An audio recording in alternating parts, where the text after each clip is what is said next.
I mean, I kind of felt like like a Disney movie. If you had like commandments, Oh these my would be God. Katie's commandments for life and for astrophotography. First image came up on the screen, I was like, oh my god, thank god, I'm away now, I'm going to bed. We all, like every woman out there might have got at least one message from such people. Pretty sure one message of that creepiness will be there. Dalai Lama here.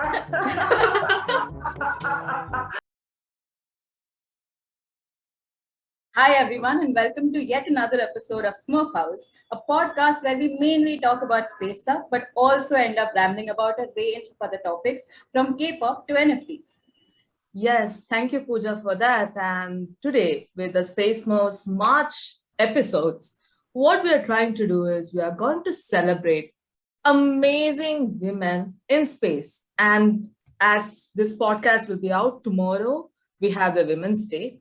And Space Smurfs is celebrating today the two women in space. And they have always empowered themselves to be stronger, kinder, and smarter. And who are these amazing, gorgeous ladies with us today, Pooja? Thanks, Arena. So we have with us today Katie Hughes, who is quite a photographer. In fact, one of her photographs was also a finalist in the Guild of Photographers out of 13,000 photos that were sent in as entries, right? And with her, we have Helena Cochrane, who is a very young adult who has been pursuing astronomy and astrophotography since some time now. I would like to call her like a little bit of a local celebrity of us. She is famous because she is so young and she's still so good that there's a lot that we can learn from her. Yeah, absolutely, absolutely. And there is so much admiration, and I already have a lot of questions for both of you. So without further ado, let's just begin the smurfing, right? Yes. So the first question I have is for both of you, actually. So like Pooja have given me a brief idea of how you began this journey and everything. So with the astrophotography, I think Helena here started from a very early age, like I believe somewhere around 13 to 14 years old, like you started off around that time. And Katie, you had a professional career before you started off to astrophotography. So I would really like to know, like, what was that point where you decided, okay, this is something that I should do, or, like, what is your story? And I think there will be a lot of viewers and audience who are hearing us right now to know, who wants to know about it, you guys. So please tell us about it. On you go, Do Helena. you want me to go, Kate? So I've always had a big interest in space, I'd say from a very, very young age. But I did a school project when I was about 7 on life on other planets in primary school. And it was this cut and stick project. There was a lot of glue and I was gluing down pictures of aliens in this massive scrapbook. And I was like, wow, the idea that there could be like life on other planets outside of our own, like really fascinates me. So a few years later, I kept my interest up, and a few years later, I asked for a telescope for my 10th birthday. It was a little Celestron first scope, just on one of those small bases, and it's actually one that I recommend to everyone now to start with. And I just sat on the windowsill and looked at the craters on the moon. And I did this for months on end, and I got so excited about it. And I was like, this excitement is like incomparable to anything I've ever felt, and I want to share this with other people. And that's when I found out that I could do it through astrophotography, which was taking photos of these things that I was seeing and sharing it with the world. So from there, I kind of started YouTube and sharing my journey. And I found that a lot of astro YouTubers were starting from the middle. So I felt like their first video, they were already doing astrophotography, they were already taking the photos. And I was thinking, wait a minute, how are you getting from A to B? And so I started my YouTube channel right from the beginning with the main aim of inspiring like the younger generation and young women in science, because role models are so important, and I didn't see anyone my age that was doing it. And obviously, if you're going to have a role model, you're going to be like, oh, that's something I can do. So I kind of wanted to be that person for the younger generation, and here we are. Wow, that's, I mean, I kind of felt like like a Disney movie, like, like little Helena looking at the moon craters and everything on the telescope. And then, it feels like a Disney movie. Wow. Okay, Oh. so They should actually make a Disney movie on her. I think that would be a Disney. great story. Yeah, I'm going to ask Disney people like, hello, you guys, if you guys are listening to us, there is Helena here. Please do reach out to her and please make an amazing movie about Helena and her journey. Yeah. So let's go to Katie here. Wow. Katie, what about you? Like, what was your turning point to astrophotography? It's a kind of strange one because as a kid, I was always taught about the night sky by my dad, and he always had a handheld telescope and binoculars. And as years go on, motherhood, marriage, everything else takes precedence. But it wasn't until my husband bought me a Celestron telescope, and it was a go-to mount. And I was actually just observing, never photographing. And being a general photographer, I had started taking night sky images of the aurora, the northern lights, and I could see the Milky Way in it, and it piqued my interest. And I thought, I wonder if I can actually do this. I didn't have any professional equipment or anything like that, just a camera and a tripod and a shutter release. And I zoomed in on Orion. That kind of got me hooked when I saw what I actually could capture. And over, I would say, the last 2 years, it kind of changed from a hobby to a passion when I realized that you can actually do this just with a simple camera, wide angle lens or a zoom lens, and that's been me since. Albeit that I've upgraded, but it was just a case of to let people know, you don't need anything fancy, and as long as you've got an interest in what's out there, everybody can capture it. So yeah, and I'm obviously the older side of the spectrum with our group, like myself and Helena and Amber. The age, it just proves that in astrophotography, age means nothing actually. Yes. If you look at it, age, the older the better. But there we go, it's for everyone. So yeah, that's my journey.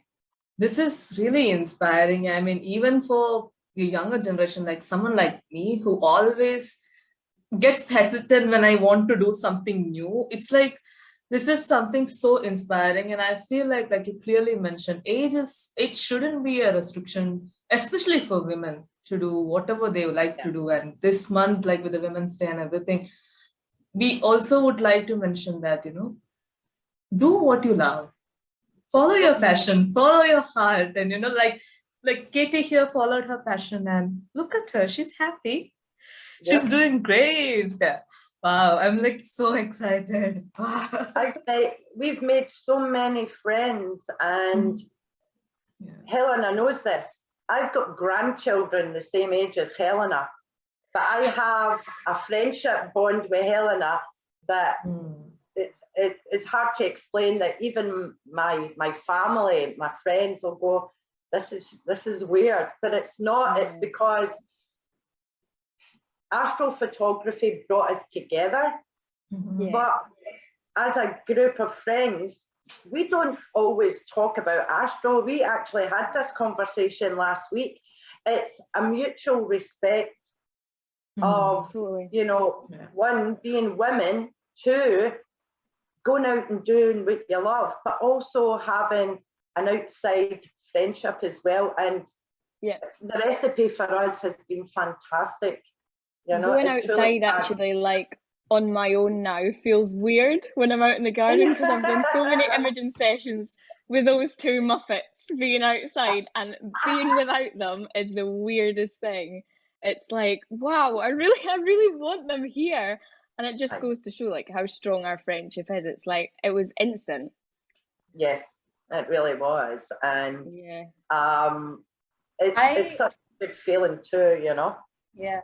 In fact, every time I see the three of you on my social media, it always makes my heart a little fuzzy and warm, because it's so beautiful to see. It's, I mean, you mentioned that, you know, people say it's weird. I actually feel honestly that it's the most beautiful thing, that it's something so pure that it did not matter about like what age or what paragraph they were, and you didn't even know each other before. And, you know, it's through astrophotography that you all actually met and got together, and it's a great bonding. And a lot of your stories actually reminded me of mine, because when I tried to, like, I've been doing astronomy since 9 years, but it took me a while before I got into astrophotography because it's expensive. There is a lot of tech involved, and I simply didn't have a DSLR camera. So I used to just go ahead and observe people who used to do astrophotography, look at what buttons they are pushing, and slowly I had the camera, then I had just a telescope, then just the, you know, and I finally got a proper star tracker for myself for my camera like 2 months ago. So it's been a journey, but I know that one thing for sure is that, you know, it can be daunting with the amount of tech, the number of softwares that you have to learn. And every time I feel like, oh, now I know, you know, for processing softwares for moon images, there is always one more that I hear about that I don't know of, which is going to give you some better results. So you have to go ahead and like use that. So my question to you is, you know, how did you overcome all these daunting fears, and how do you manage to keep yourself ahead and upgraded with all of these? Plus, what are the tips you would give to people who are starting off on, like, from this perspective as well? Well, for me personally, I would always say start off small, because like you said, Pooja, that you can fall down a rabbit hole of expenses, buying all this expensive equipment, thinking I'm going to go out, shoot an image and have this spectacular deep space object. No, you're not. Unless you know how to operate your equipment and you've got an idea of the software that you'll need to process and edit it, then no, you won't, and you'll be frustrated, and you'll probably give up before you've given yourself a chance. So I would say to anyone that wants to get into it, start off small. Buy yourself a cheap, even second-hand DSLR, and buy a sturdy tripod. And don't go looking for deep space objects right away. Do what's there in front of you, the moon. Everybody thinks it's easy to take an image of the moon. It's not. Depending on its phase, it can be extremely bright and blind you through that lens. And you have to know that everything in your camera has to be set to manual. So these are the technical issues that some people just automatically go out, shoot their camera, and everything seems to be all fuzzy and blown out, and they don't realize they've got it on automatic. So learn, join Instagram pages, Facebook pages, your local astronomy clubs, everybody that's interested in the night sky is desperate to share with other people. So there's no adversity, there's no age limits or brackets there. It's for everyone, and they will help you. And as time goes on, if you're enjoying it and you're comfortable with what you've learned, you will pick up more experience, but you will also want to start picking up better equipment, tracking equipment, guiding equipment.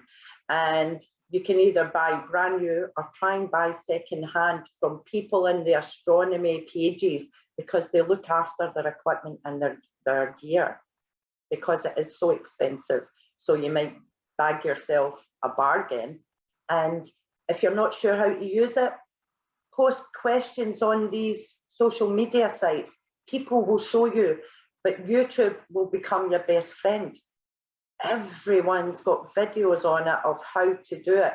And folk like Helena show you from A to Z, not in the middle. They show you from the beginning. And if you post questions, people will explain. So that's what I would tell people. Yeah, I totally agree. I think there's also like a massive common misconception that you need big equipment. Like it's like, oh, the bigger the better. Use what you have already, because like for like in Katie's position, she did photography beforehand. If you've done photography, wildlife photography, any kind of photography, or even if you just have a camera and a couple of lenses lying around your house, stick it on a tripod and do some star trails. Like you'd honestly be amazing at what you can produce with what you have. Don't think that you have to go out and spend thousands of pounds, because once you do, there's no real getting the money, the full amount back that you paid for it. You have to commit yourself if you're spending that much money on it. And also another thing I'd say is don't be afraid to ask questions. Like, do not. I always ask questions. Katie, I harass Katie with questions all the time. And honestly, it's the only way you're going to learn, and you drill it into you, because you remember that conversation you had with people. And people are so friendly on forums, as Katie was saying, Cloudy Nights, Stargazers Lounge. We've got Astronomy Scotland. They're super helpful. Anyone in there is so kind and so willing to help. Instagram, by far the most friendly platform I've ever been on. Like, I'm so glad I joined it, and I've met all my astro friends on it. So definitely don't be afraid to like get yourself out there and just ask questions, because someone will know the answer. Someone will have been through the same thing, even if it's the most unique thing, the most unique problem that you have. Someone will have had the same, if not really similar, and you can figure it out from there. People are so willing to help. That's very true. That is so true, and I mean, I completely attest to that. Both of y'all, what you said, I 100% agree with that. You need to ask questions. You need to start small. In fact, I know it for a fact that a lot of the Android mobile phones are pretty good to do some Milky Way and star trail astrophotography. I've tried it out myself, because sometimes if I'm traveling or if I'm going on a trek, I can't carry a lot of like DSLR tripod. It becomes too heavy. So I've just carried like a small tripod and my mobile phone, but I've got some decent results. So it's a great way to start, and we should not limit ourselves just because we don't have good tech per se. Totally. Mobile phones are getting so much better right now as well. Like they're getting astrophotography modes in them, sticking them in a bracket on a tripod, and you're sorted. Like, yes, you're not going to be able to compare the results to a camera, but the point is you're getting out and you're starting to learn the camera settings. They're going to be really similar on your phone if you get advanced photography apps. So just like learning those settings and getting them drilled into you is going to make it so much easier down the line. Because if you completely miss out that step and then you're halfway through and you bought all this equipment and then you don't know what to do, it's like a black hole. You're like, what do I do now? And that's when people stop, and that's when people are like, no, this is not for me, and sell it, and they just totally give up. And like I see so many things on Astro Buy and Sell, which is one of our UK astronomy websites. So many people just selling all their gear because they've just given up. And I think that's why it's so important to like start small and ask questions, because otherwise it's just going to be so frustrating for you. What you're saying is correct, because people, as I said earlier, people assume that they can just automatically click their camera and get results. And it can be frustrating and very daunting to anybody. I understand that. It was for me.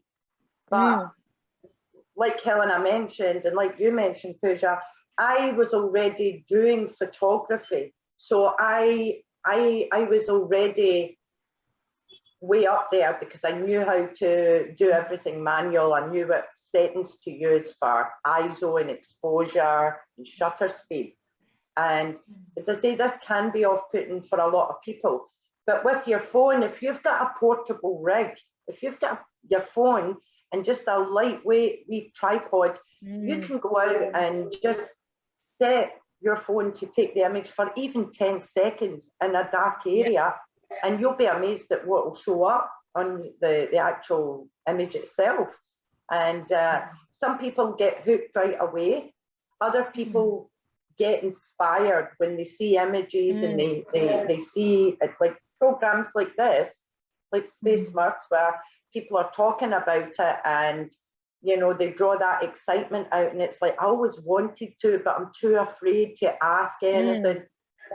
You know, our motto at Astronomy Scotland is, the only stupid question is the one you don't ask.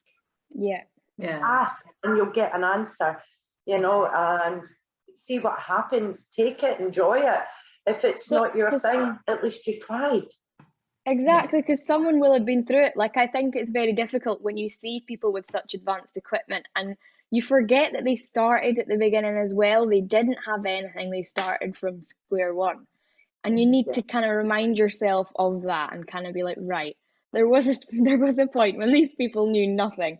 How did they learn? And go through that step by step. But I think, see, when you do that as well, you then get an understanding and a respect for the work that that person's put into what they've put up. I mean, when I first started on doing the imagery, I was looking at everyone's images and comparing them and going, why doesn't mine look like that? Why doesn't mine look like that? But with time, perseverance and some patience and learning Photoshop editing or PixInsight, whatever your choice is, once you get to know it and you start to see results, you know, and it's amazing. It just has you hooked. It really does. It's the excitement when that first image comes up on the screen. Last night I was actually imaging and everything went wrong, right? And I planned to start imaging at 8 and I started imaging at like 11, half 11. Everything went wrong, right? So it just goes to show that no matter how long you've done it for, anything can happen. And when that first image came up on the screen, I was like, oh my God, thank God, I'm away in now, I'm going to bed. So it's just like such a satisfaction when you see that.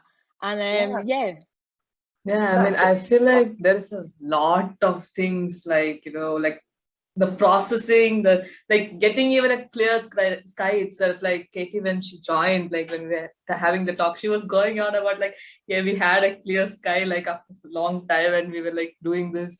Like, I feel like from that till you get the image, you process it, like the whole, you know, how I'm not there personally, like with, I don't know how the astrophotography works, but from what you guys were talking, I feel like, wow, this is like a wholesome project that you guys do on one day. It's like a full-on year project kind of a feel. And it was so nice to hear from all of you. And I have a next question specifically to Helena. Like I mentioned, it's a process of doing everything, like, you know, getting the clear sky and getting the picture and processing it and things like that. And you yourself mentioned that you started off with YouTube and you have a lot of Instagram and Facebook, other social networking sites, what do you call it, progress and everything. And since it's Women's Day, and I would like to know, like, there is also a lot of negative side to it, right? Like you might, since you are like the younger one, there will be a lot of mansplaining and, you know, bullying maybe. And also, like, let's not start with the abundance of creepy people that is there. I mean, we all, like, every woman out there might have gotten at least one message from such people. Pretty sure one message of that creepiness will be there, no matter what. So how do you deal with all of this? I mean, I personally feel like, you know, you're the youngest and I really want to protect you. So that's what we do. That's what Katie and Amber feel as well. That's what we do. Yeah. Like, how do you handle all one. of it? Yeah, I mean, I'm fortunate in the fact that I haven't had a lot. I haven't received a lot, which is great. Definitely the first few were on YouTube when like guys saw me carrying heavy equipment. It was very like an adventurous, rugged hobby, you know, in the outdoors, do you know what I mean? and you get comments like, oh, how can you lift the mount, and stuff like that. It's just really putting you down and talking about how small you are and things like that. Like, when saying it sounds a bit stupid, but seeing that as when I was like 12 starting YouTube, it's kind of like, oh, that person's gone out of their way to say that to me, and that's hurt me. Now, however, I've definitely developed a thicker skin, and I couldn't care less what folks say, because I don't. Folk can have their opinion, but I think I feel protective, even though I'm still young, of other young astro YouTubers that are coming into it, because a lot of new ones have since I've started, and they've experienced hate and they've messaged me about it, and I feel like a responsibility to take care of that for them. I think it's a difficult one on how to deal with it. I think speak to people, definitely do not keep it to yourself. Whenever something like this happens, Amber and Katie are the first people I go to. I always say to them, and I always say to mum and dad, and we can figure something out. Most of the time it's just deleting them, blocking it, and ignoring it, but just don't let it get to you, because I feel like folk that want to put you down will find something so pernickety in your work and so small, so insignificant to anyone else, just to put you down, and it means nothing at the end of the day. Like, they mean nothing. People hide behind the anonymity of the internet as well. People love doing that, and they love like being able to like take a stab at you, and they're like, oh, they don't know who I am and all of this. But just, yeah, I don't really know. Saying that I have a thick skin, it's easier said than done, but you do develop a thicker skin, and just being sure that you're talking to folk about it. Don't keep it to yourself, because I have been upset with messages that I've gotten in the past, and you just have to say to people. I would always say to Amber and Katie if anything like that happened to me, and I know they would too if that had happened to them as well. Even though they're older, we would still discuss it with each other. Yeah, I think internet is a scary place, like, and also a place where you find a lot of things. Like, who knew, like, there will be a podcast like this, and and there will be you both being our experts for the day. It's like, it's kind of like, I don't know, I mean, it has the both sides to it. And I'm listening to you, like how you handled everything. And of course, I totally agree. Like, over the time, you will have to develop that thicker skin. That Plus the tribe, Helena. That is the one that really helps me out, because all of us actually got connected on Stella, and it's not just the three of them. It's just like, if it is a little bit of a bigger issue, I know that in our Stella, which was like a women astrophotography forum, we will speak up, and all the women will come out and support and put on positive comments on that post, or help you with countering the negative comments, which is amazing. That just makes you feel so supported. And of course, it's not just women. There are a lot of gem persons. I won't say it's like a person thing. There are even men who are really supportive in astronomy and astrophotography, who go out there and help you. But it's just with the women folk, it's a little safer to be able to talk about this first. So we open up there, and then there is a whole tribe of like positive astrophotographers and astro enthusiasts who will come and support you, which is so important. I feel like this is more like women upbringing women, and like, this is what, like, women are more stronger than I think even I can explain through words. Like, we are not yet sure, like, what we can achieve and how we can deal with things, like, despite of what the situation is, and what is going to be and everything. Yeah. So really interesting to hear about that. Yeah, Pooja. Yeah, coming to my next question. My question is specifically to Katie. All right, and Katie, I feel like, gives the best advice. Okay. And I'm going to share with you an anecdote as to why I think so. Okay, so we had we had the Moon and Mars occultation that was going to be happening, visible only in India. So I was the only one from the Stella community. It was on Saturday, so we had a Stella meeting in the afternoon, all of us on a Zoom call, which is always a complete ride. And in that, I was very, very nervous, because I have more than one telescopes, and I was confused which gear should I use. So I was really worked up about it. I was like, number one, no one else is seeing this. Like within the community, I'm probably the only one who is going to be photographing it. I'm getting the opportunity to do it, and I'm nervous about it. The pressure. Yeah, the pressure. And I just asked on the forum, guys, this is the telescope one, this is option 2, this is option 3, what should I do? And it was Katie who actually just swooped in and said, listen, whatever you feel most comfortable in, you go and do that.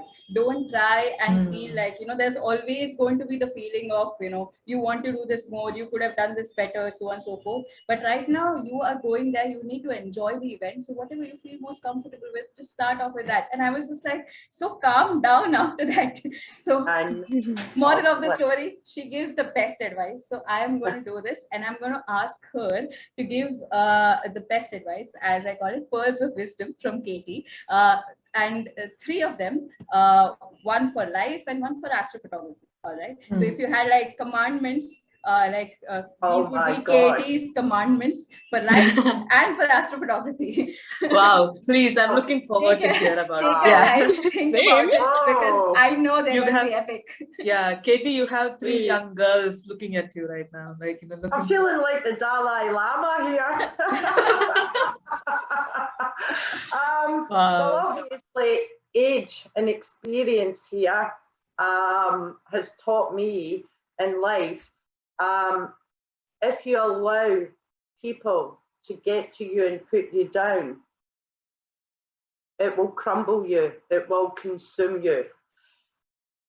Like I've told Helena and Amber, there is always going to be keyboard warriors, people behind the screen that you will never see, but will bully and cajole you.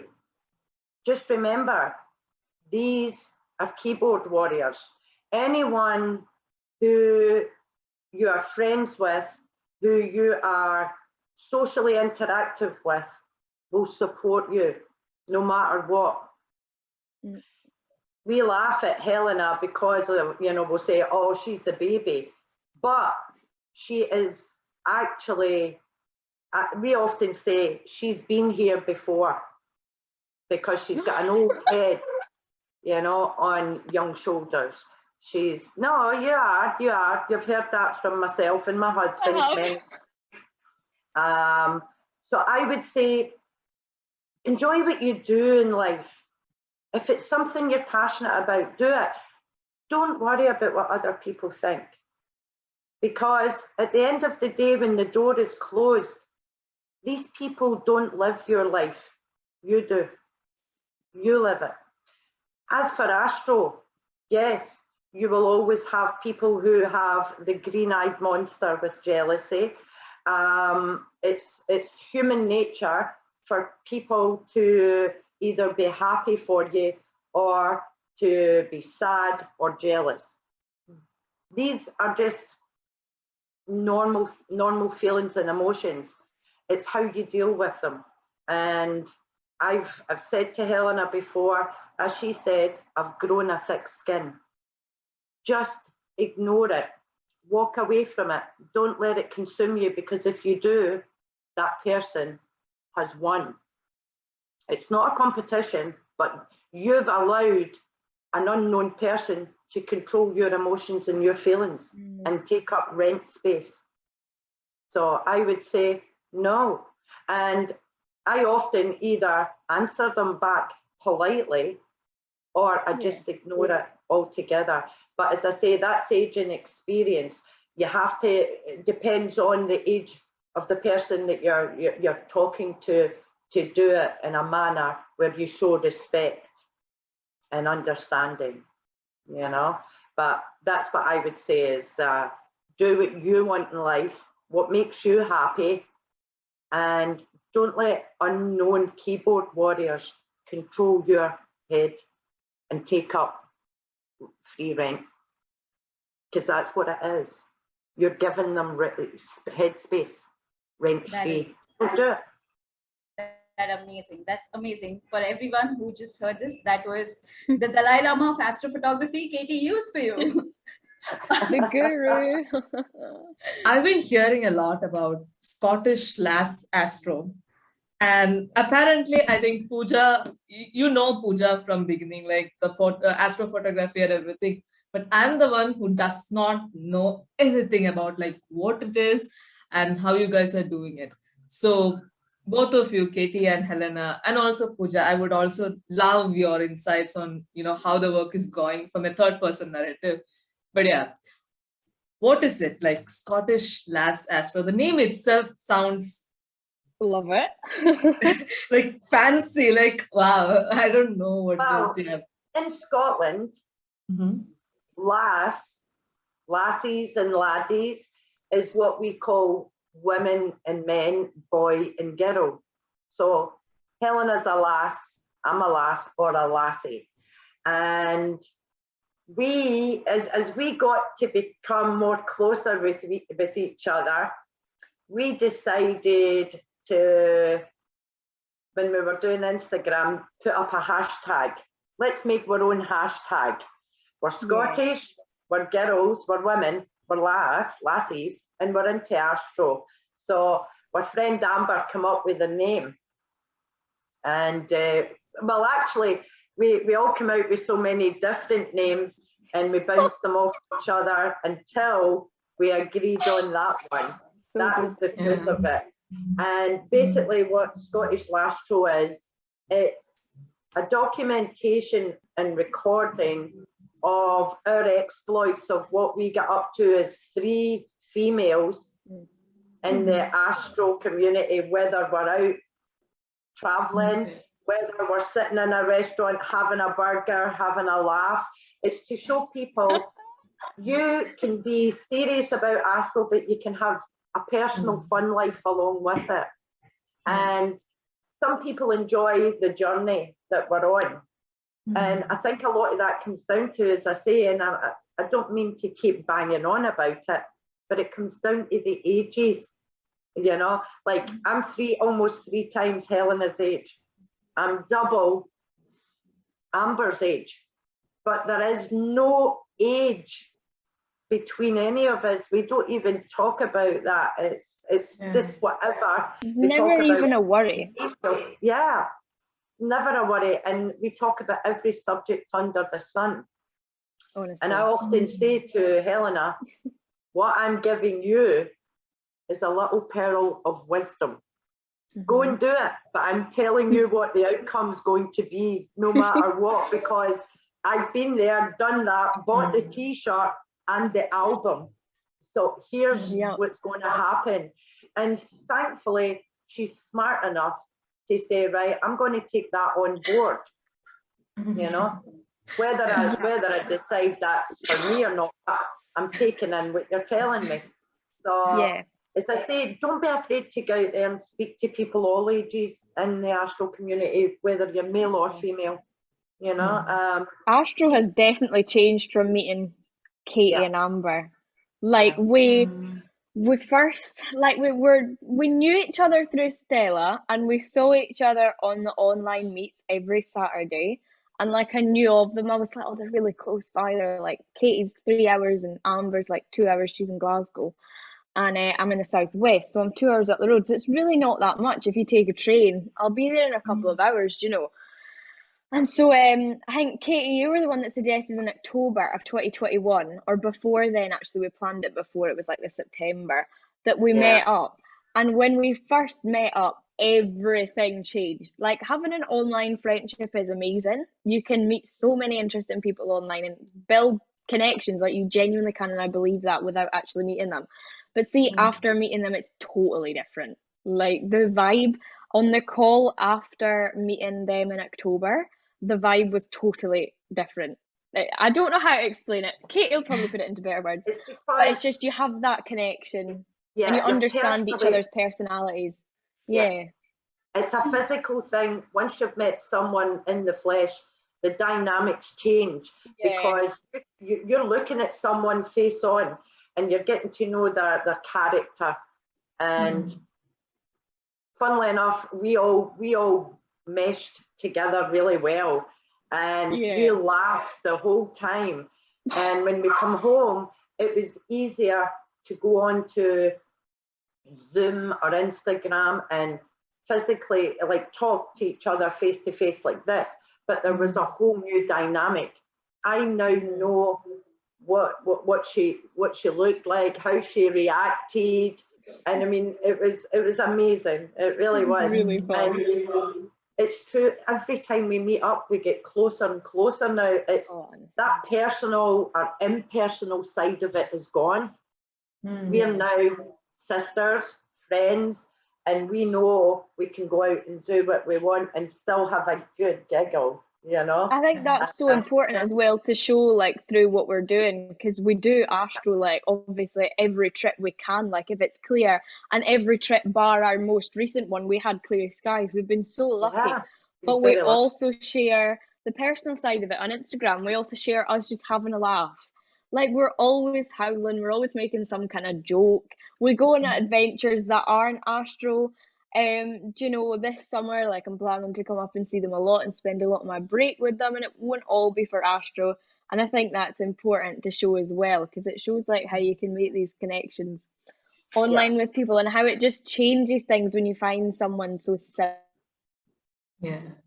And you know what, like I'm going to say from like a third perspective, I've been watching all three of them independently. I've seen them connect, and then I've seen the whole, you know, like the movie happening in front of your eyes. I've just been seeing that, like, okay, the three of them, like the first time they met, there were photos on the group that they sent in, and you know, so it's been like, you know, how you feel like you're following a reality TV show because I am virtually keeping a tab of it. I feel like it's my, one might as well be. And the only fabulous thing is I love these personalities because they are amazing and so genuine, and I get to meet up with them on Saturdays once in a while too, right? Which is amazing, and all three of them are so supportive.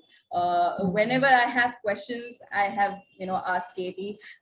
Amber is someone who is so supportive in a lot of my posts or like stuff that I put up. She's one of the first few people who comment and support me. That is always there. Helena will come in and share something, or like she'll help out with, you know, whatever in her videos itself are quite a help in terms of like post processing many a times. But so all three of them are very wholesome, and they have a lot to offer. And I feel like there is also this big myth that is propagated as when it comes to like female friendships. They keep saying, you know, in that, you know, women can't be friends and women can't appreciate friendship. And I think that's such a nonsensical thing to say, because I feel it's so beautiful to look at them, and I feel as someone who is seeing them from a little far away, also I feel like it's so beautiful, and it's something that, you know, is to be cherished. It makes you feel nice. It makes you feel like more than anything else,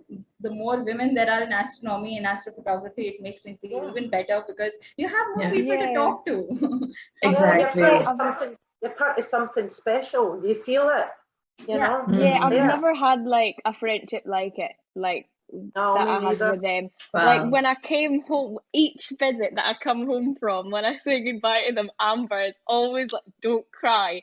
And I go home and cry because I feel like, do you know, like I feel like I've lost a part of me for like a day. Like we were together last weekend, and the Monday I was a wreck because I was like, I feel so empty because I've been with them. Like they've been so close by the whole time, and that's how you know how real it is. Because like I'm so upset when we're not together. It's like, no, it's a joke.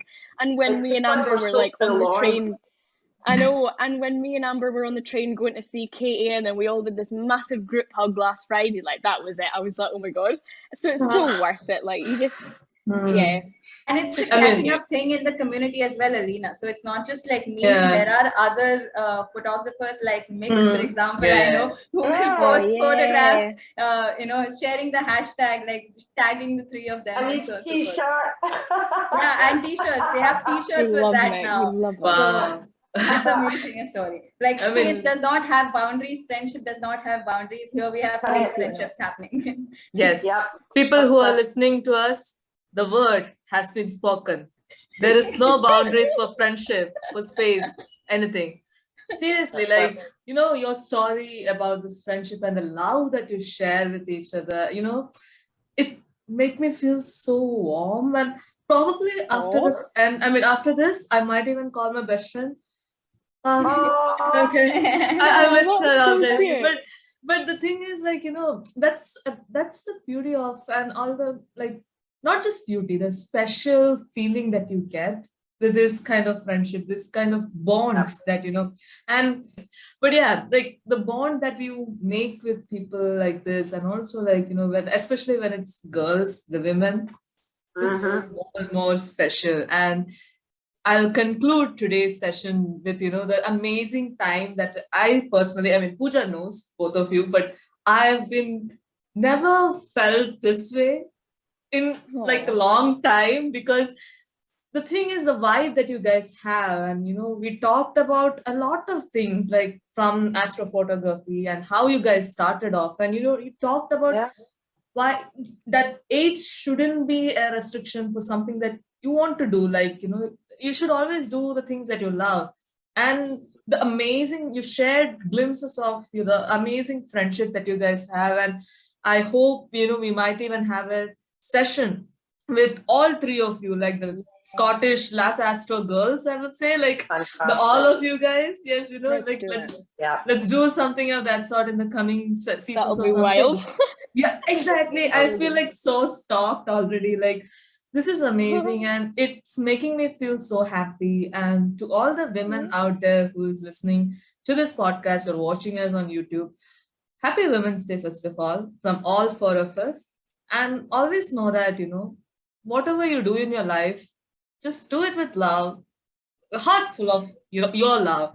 Don't do it because someone else asked you to do it. Just do it, like, simply just do it if you love to do it. And also, even if you are way younger, or if you feel like, your time has over, like, is back there, like you are, like too old to do something, don't feel it that way. Like, get it done. Like, age isn't a restriction to do something. And yeah, and age is not the limit, and age is also not the limit. Exactly. And to all the beautiful friendship and all the beautiful women out there, this is Space Smurfs, Alina Joseph, and this is Pooja, your wandering stargazer, And- signing off. And probably we will have another session with them on a social networking site of Space Smurfs coming this Saturday, where you can directly interact with these two amazing women and discuss about astrophotography, and also about, if you want to have a comment about. Please don't miss this chance, guys, because from self-defense to how to attain a perfect polar alignment, they can talk about almost everything. So don't miss this opportunity. Exactly. Just don't miss this opportunity. And Space Smurfs, as always, will bring the experts to you. So don't miss this opportunity. Look forward for the announcement on our social networking sites, and catch you guys on Smurfs. Until then, keep smurfing. This is Alina. Pooja, signing off. Bye-bye. Bye, everyone.